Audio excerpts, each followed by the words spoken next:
எல்லாருக்கும் வணக்கம். நான் உங்கள் சாவித்ரி கோவிந்தராஜன். இன்றைக்கி நாம் என்ன ரெசிபி பண்ணுறோன்னு பார்த்தீங்கன்னா, ஒரு ஸ்வீட் ரெசிபி தான் பண்ண போகிறோங்க. ரொம்ப ஈஸியான ரெசிபியும் கூட. செட்டிநாட்டில் வந்து பார்த்திங்கன்னா அது ரொம்ப ஃபேமஸான ஒரு ரெசிபிங்க. ஆடிக்கும்மாயம்னு சொல்லுவாங்க. உளுந்த மாவில் செய்யக்கூடிய இந்த ரெசிபி ரொம்ப டேஸ்ட்டாக இருக்குங்க. ஈஸியாக செய்கிற மாதிரி இருக்குங்க.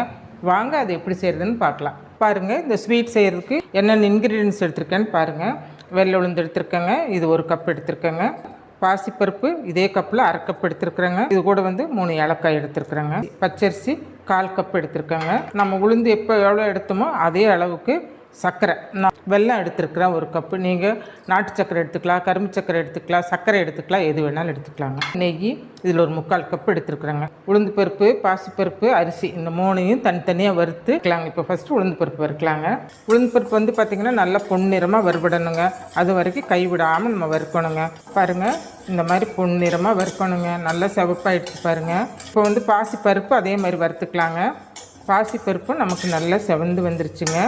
இப்போ இதையும் நம்ம வேறு பிளேட்டுக்கு மாற்றிக்கலாங்க. பச்சரிசி வறுத்துக்கலாங்க. அரிசி நல்லா பொரிஞ்சு வந்துருச்சுங்க. இப்போ இதையும் நம்ம வேறு ஒரு பிளேட்டுக்கு மாற்றிக்கலாங்க. பாருங்கள், நல்லா ஆறிடுச்சுங்க.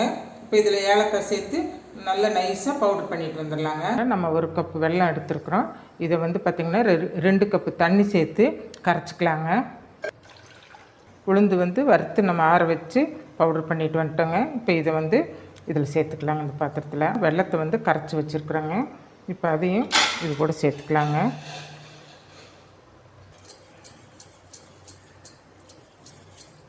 நல்லா கட்டி இல்லாமல் நல்லா கலந்துக்கலாங்க. இப்போ இதை நம்ம அடுப்பில் எடுத்து வச்சிடலாங்க. மீடியம் ஃப்ளேமில் வச்சுட்டுங்க. நாம் வந்து இது கைவிடாமல் கலக்கிட்டு இருக்கணுங்க. இந்த மாவு நல்லா வெந்து வரணுங்க. அது வரைக்கும் நம்ம கைவிடாமல் நல்லா கலக்கிட்டு இருக்கணுங்க. கடைசியில் ரொம்ப கெட்டியாகும்போது நம்ம நெய் சேர்த்துக்கணுங்க. இதில் கொஞ்சம் கொஞ்சமாக நெய் சேர்த்து கூட நம்ம கலந்துக்கலாங்க. கொஞ்சம் நெய் சேர்த்துக்கலாங்க. அடி பிடிக்கிற மாதிரி இருக்குங்க. நம்ம அந்த டைமில் நெய் சேர்த்து கலந்துகிட்டே இருக்கணுங்க. பாருங்கள், ரொம்ப டைட்டாக வருது. அதனால் இப்போ கொஞ்சம் நெய் சேர்த்துருக்குறேங்க. நெய் சேர்த்து நல்லா நம்ம கலந்துகிட்டே இருக்கணுங்க. கெட்டி அல்வா பதத்துக்கு வரும்போது நம்ம ஆஃப் பண்ணிக்கலாங்க. கையில் எண்ணெய் தொடச்சிட்டுங்க. கையில் ஒட்டவே இல்லைங்க, நல்லா வெந்துருச்சுங்க. அவ்வளோதாங்க, ஸ்டவ் ஆஃப் பண்ணிடலாங்க. பாத்திரத்துக்கு ஒட்டாமல் சூப்பராக வருதுங்க. ஸ்வீட் ரெடி ஆயிடுச்சுங்க. இப்போ இதை நம்ம வேறு பாத்திரத்துக்கு மாற்றிக்கலாங்க. செட்டிநாடு ஸ்வீட் வந்து ரெடி ஆயிடுச்சுங்க. ஆடிக்கும்மாயம்னு சொல்லுவாங்க. இது ரொம்ப நல்லா இருக்குதுங்க இந்த ஸ்வீட்டு. இது உளுந்துலேயே செய்கிறதுனால பார்த்திங்கன்னா சாப்பிட்றதுக்கும் அவ்வளோ டேஸ்ட்டாக இருக்குதுங்க. நம்ம அல்வா சாப்பிட்றோம் பார்த்திங்களா, அந்த மாதிரி ஒரு டேஸ்ட்டில் இருக்குதுங்க. இதே அளவுகளோடு நீங்கள் செஞ்சு பாருங்கள். நமக்கு ஈவினிங் ஸ்நாக்ஸுக்கு எப்படிங்க நம்ம கேசரியெல்லாம் ஸ்வீட் சாப்பிட்ணுன்னு நினச்சா செய்கிறோமோ அந்த மாதிரி இது நம்ம செஞ்சு சாப்பிட்டுக்கலாங்க.